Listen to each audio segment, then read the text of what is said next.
just want to thank all the great musical talent today. This has been great. So what have I been doing today? I've been laying out the American mythology of the gun. From the Pilgrims to the cowboys to where we stand today. Now from our inception, what we'll call America is when the Pilgrims came. I'm disregarding the Native Americans that were here long before the Europeans showed up. But that's the American myth, and that's what I'm going to speak to. And we need to understand when those Pilgrims came to this country, what enabled them to survive here was the gun, the sacred gun. Now, this spring, a movie came out called The Witch. I don't know if anybody saw it about early pilgrims. Anyone? The Witch? No? Great. It's a wonderful movie. As Americans, you should all see it, because it does present the Pilgrims taken from their own words in the context of the magical environment they lived and believed in their environment. And it deals with them on their own terms and how they had to survive. And they're flawed people. Again, we envision them, we idolize them as these, again, puritanical, beyond the keen, almost divine elders. And they're not. They're presented as the flawed humans that they are. And the final story, again, gets into magical aspects, as it were. But the core of it deals with who we are as a people. And one of the scariest parts in that movie is when the son leaves the cabin and he takes the gun and the horse. Now today that doesn't resonate much with us. I suppose the best thing we could say is that your son left with the car and the credit card, okay? The boy left with the only means for food, okay? When it's winter and the crops are gone or the food's been at, the only way you're going to survive is you're going to hunt. And the way that people hunted then was with the gun. And the father was not really that good of a marksman with his gun, okay, as we would all envision, right? So the idea that gun is being sacred to preserving the life of his family, as he and his family were banished from the town because the father, through his pride, would not capitulate to the local law. So he was outcast. But he thought he could survive and protect his family with his gun. And as we heard at the last convention here, the African saying is, if you want to go fast, go alone. If you want to go far, go together. But the gun disrupts that equation. With the gun, you don't need to go together. Those hunting practices, and we forget them, it's so far, the hunter-gatherers, it's so far away in our minds we don't understand that bond that occurs in hunting. And that's a bond that occurs mostly amongst men. Yeah, I said it, men, because that's who went out and that's who's the one that did most of the hunting. Could women hunt? Of course they could, but typically they were taking care of the kids. Again, these are Stone Age times, right? Now, the Founding Fathers came along after the Pilgrims had, founded the land, and the gun was presented as a liberator. Again, the common man had never had so much power in his hand. A group of people together with spears or just hand weapons, but a gun, and in groups, we swept across this country. We suppressed an entire people. We maintained slave states through what? The power of the gun. The slave patrols, right? The suppression of the Native Americans, our manifest destiny was enabled through the power of the gun, through the efficiency and brutality we were able to bring down. Now, would we have made our way across this land to California and swept the Indians away if we only had had swords and spears, such as, early conquerors? Yeah, it would have just taken longer, but that's what humans do. We're tool makers. We're always inventing and improving on our technology. And that touches us still today. Those traditions, those beliefs that have been handed down from what we are as a nation. What practices do we still hold are human practices from the Pilgrims and the Founding Fathers. Men still, as Johnny Cash said, they get restless. And again, people don't want to hear this. They like to be rowdy and they like to fight. It's part of what humans are. It's part of the male energy. And that's an issue that we have to address. And we have to say, that's just silly. Can't men just behave themselves? Well, should I say such things about women or gays or any other protected minority or unprotected minority? Can you just not do that thing that's in your nature to do? That goes against the spirit of life, the interconnectivity, the web of life, and also policies of inclusion. Men need appropriate ways, unlike Billy Joe, to express that energy and to engage with other men in games of competition. And today, we still make the gun an idealized version of that. That is our sacred weapon. That's why people want to carry it, to say, I'm a man. right? Today I've become a man, I have my gun, right? It's a totem, it's a symbol. But the problem that we have today is that it's not earned, okay? Now, I'm not here to debate the Second Amendment. It is what it is, and that's what America is. And again, if you don't like it, we have iterative policies, get politically active. But it is part and core of what founded this country, okay? But we don't have any entrance to get that gun. Now, I went and took a concealed weapon permit class, I don't know, 10 years ago. And I was shocked at the profanity expressed towards the gun, okay? It's no longer a sacred object. When I went to this class, you were guaranteed to pass, which is wonderful. 4 hours instead of, I think, the 30 or 40 you're supposed to take, all right? Guaranteed to pass. And it was a joke. The instructors laughed, right? Oh, you should all know that it's a gun. Just take it and go. As if somehow by birth you understand how to use that weapon. You understand the impact and the power that you hold in your hand. And we don't present it that way today. I never touched a firearm in that training. I shot it wasn't quite a spring-loaded dart gun, but it was barely an air gun, in the back room with the ketchup and mustard containers, all right, at a paper target on a fold-out chair. That was the training that was offered for the power of death in your hand, just arbitrarily, glibly put forth. And we lose focus on how important it is to keep track of that level of power that you have. But again, we're dealing with humans, and humans so quickly forget because familiarity breeds contempt. And that's where we are today. We're in a contemptuous situation with how we approach guns, protection, and what our intent is to do with them. Now, on the cover, we have Norman Rockwell's picture. I think it's Calm Aim. And again, the statistic, and I had to rattle off all the statistics because I figured I'd give that to her, that we've gone from a nation where guns were used primarily for hunting, and they were, of course, available for protection, but people hunted because that's what we were, that's what we did as a people. We're not like that. We're seeing this division between rural and urban in our culture. We're in the urban environment. Well, I guess you can go hunting in certain places in Detroit. There are places you can hunt in the county, but it's not part of daily life. It's not part of tradition. And this gets to the crux of the issue. It's not part of family. Isn't that something that's broken down? The picture on here, it's a father and a son. A father training his son in those traditions. What traditions do we teach as a people from father to son? I'm not saying gun ownership and is the way, but it does teach discipline when it's taught in that manner. It does teach respect. It does teach awareness of your surroundings and your impact on others when it's taught correctly. Not as just simply, oh, it's your right here, I'm passing out guns like candy, just go out and you'll know what to do because you're an American. That somehow, by writ of birth, you're simply going to understand how to load it and clean it and use it correctly and aware of the consequences and to clean up after yourself when it's all said and done.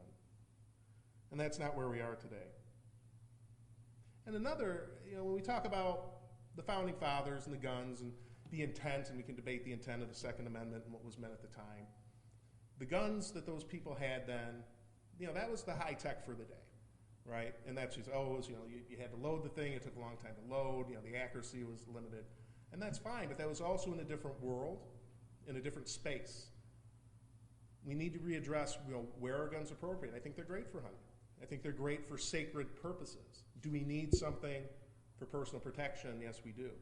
Are we going to be able to overthrow our government should the tyranny occur? Are common men, such as Clive Bundy and his group, really going to be able to fight the U.S. Marine Corps? Are they?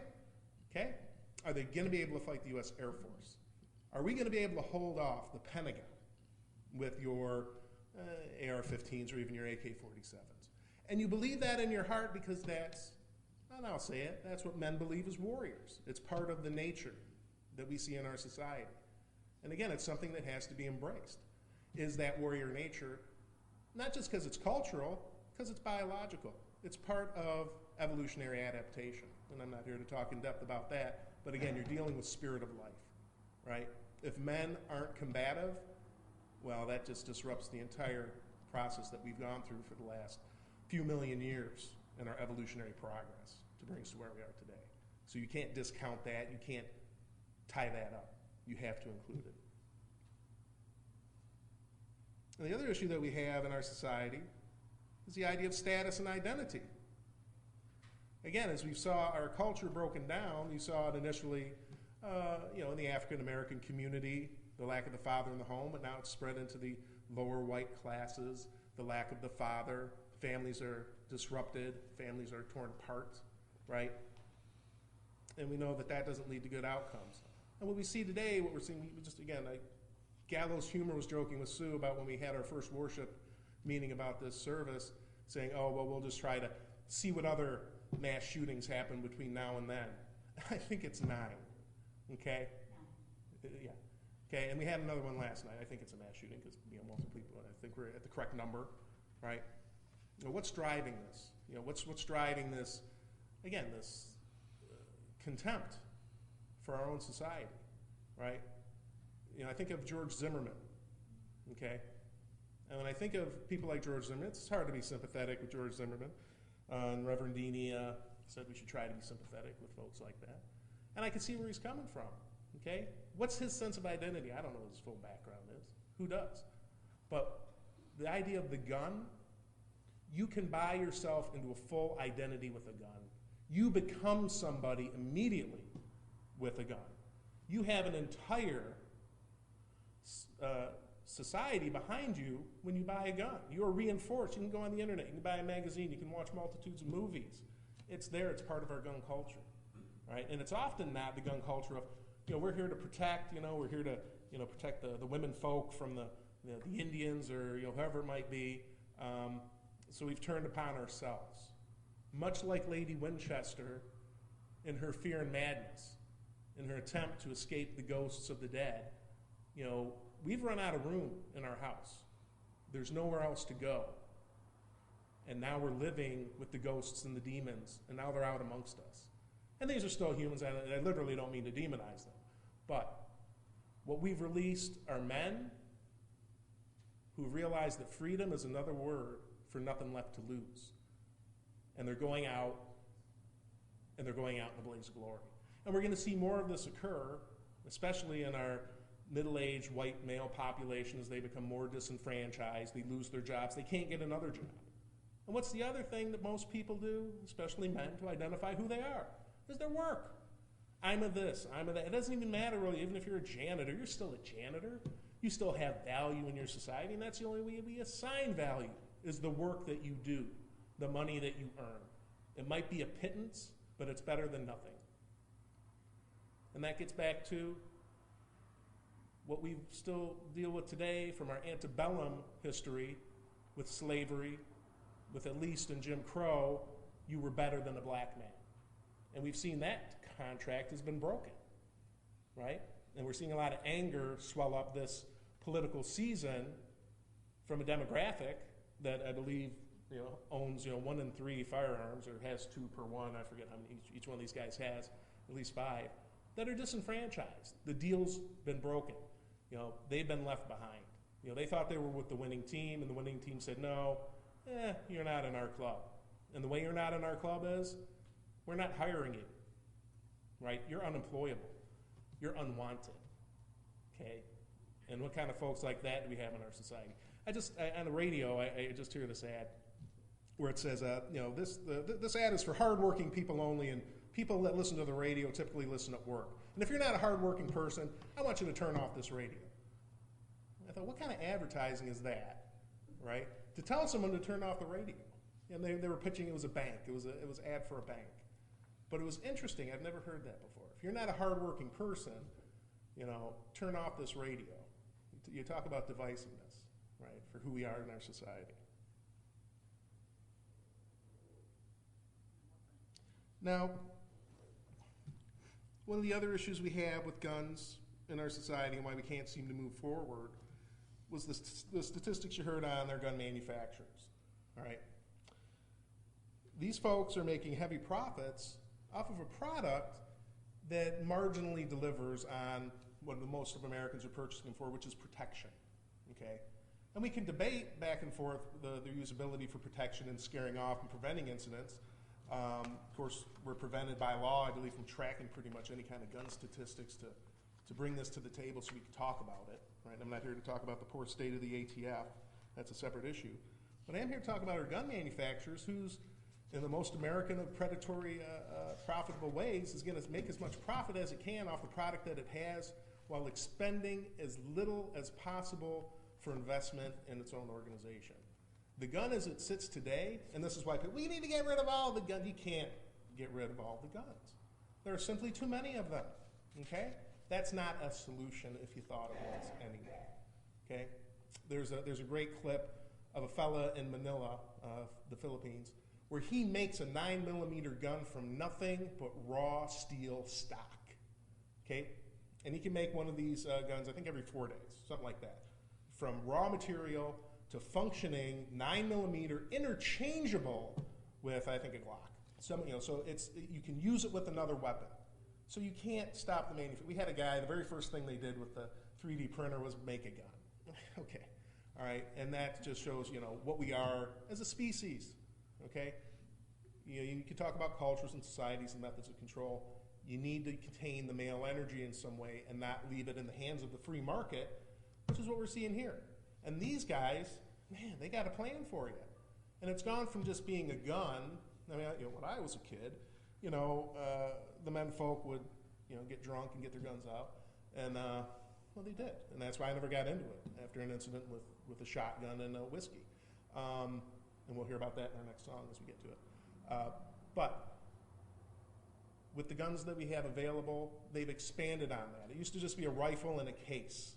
Now it's accessories, it's scopes, it's silencers, it's different colors. It's all matter of things to delight and excite. We have 5,000 gun shows. We have all this stuff available for people for the purposes of what? Projecting a chunk of metal propelled by a chemical propellant to throw it at something with a relative level of accuracy. This is no improvement over what the Pilgrims were using. All right, that's my beef here. Where's the improvement? They put nothing back into their industry. That's why they are so desperate to keep things the way they are. Back in the 60s, okay, I don't know if people remember a time before seatbelts, and I'm sure a lot of you do here today, right? But seatbelts were a huge issue. We don't even think about that today in our culture. Seatbelts, what? You're worried about how many airbags and how much, lane sustaining mitigation and all this type of thing. It was a hard-fought battle just to get seatbelts into cars because the going cultural thought was, well, just be a better driver, right? And statistics say no. Humans make mistakes. Humans at best, 75% reliability, best. It's the best you're going to get out of them, okay? So again, that's where seatbelts come in. So what have we seen improvements in guns? None. If anything, it's been fought. There was an attempt to bring in, it's called a smart gun, has an interchange on it, it's an RF thing. It's fantastic. It's still shooting a chunk of metal out of a barrel, so it helps with the trigger action. That's fine, but it was immediately shot down in the U.S. I think Colt went out of business because they tried to do it, and they went out of business last year because they attempted, they even brought the subject forth. And then the gun salesperson, again, this is America, you should be able to sell any gun. He received death threats. They were going to kill his dog.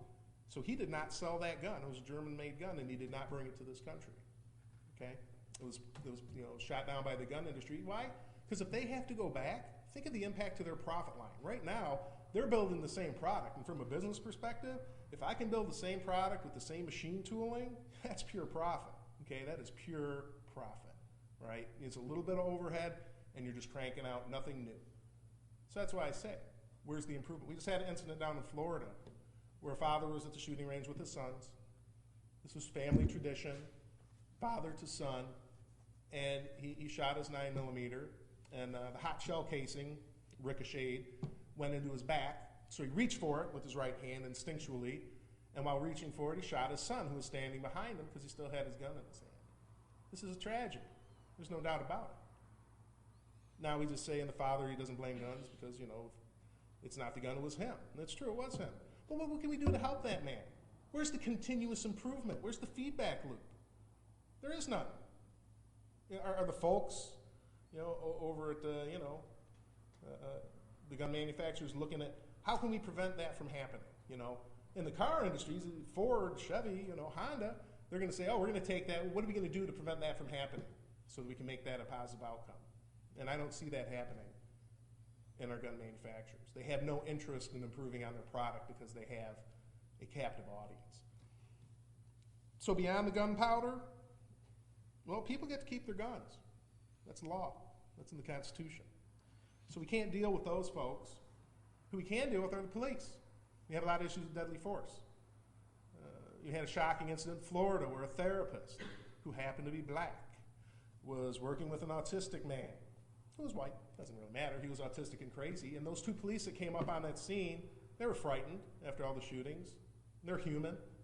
They're out there in the field with an autistic person. They're being loud. They're unpredictable. The therapist is on the ground. He gets shot in the legs. And the therapist says, "Why did you shoot me in the legs?" And the cop said, "I don't know. It was an accident. It was a pure accident." So how do we prevent that from happening, right? What do we control? We do control the police. I know it sounds funny to say, but they are a servant of the people. They are a government institution. And what we need now is really a space shot for our police force, for them and for us to lead the way. Because you're not going to get gunpowder arms away from the regular citizens until you have something better to offer. And if you believe that your life, your protection of your family relies upon that gun that's in your bedstand, I can't argue with you on that, because you believe it. It might be somewhat true. Somebody could come through that door. We cannot guarantee your safety through our current policies that we have in place. There are violent people on the streets. But can I offer you something better? Today I can't. Nobody can. And why can't we? Because the people that are offering the product today are preventing us from offering anything new. You know, shouldn't Apple step in here? I'm just saying, do we need another iPhone, right? Do we need another doodad? Well, we needed something to deal with this issue. And we need to do that with the police, because we can say to the police, we're going to give you better tools that are going to have more positive outcomes. You know, why do we still have police walking up at traffic stops? I can go to Meijer and buy a drone. Oh, that's space age. That's bucket. No, I can go to Meijer and have a device fly up to the window with a scanner that scans the license, and everybody sits around like they always do, and the cop is safe in his car. Why does he have to go up to that window? Smell if there's weed? You know, too bad you don't get to do that. What you do get to be is safe, right? And for the cost that we pay, you know, $178 billion was the total roll-up number for all the gun violence, okay? We carry that burden, right? Let's try to spread that burden out so, again, it has impact. You know, and again, after Sandy Hook, there were issues about people paying for gun insurance like we do with cars, and that was shot down immediately. But we do need to have some accountability. You know, that gun is going to have an impact just as any other item would, right? So let's talk about that. And again, we're saying it's a constitutional right. That's fine.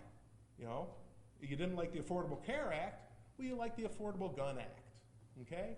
You know, depending on your financial situation, the government will reimburse you for the cost of insuring your gun. Again, the point is to start to move the burden away from the general population into folks that are into those types of weapons.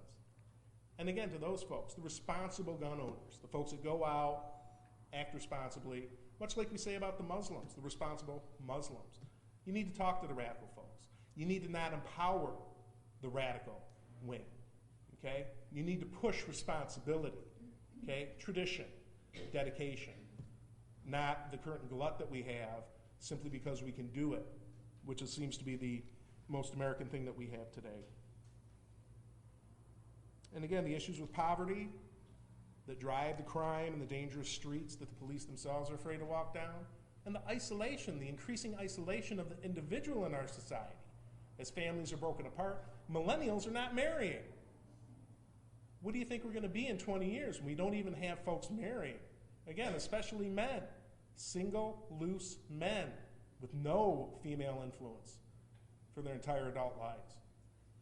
They're not going to end up in a good space. So on that note,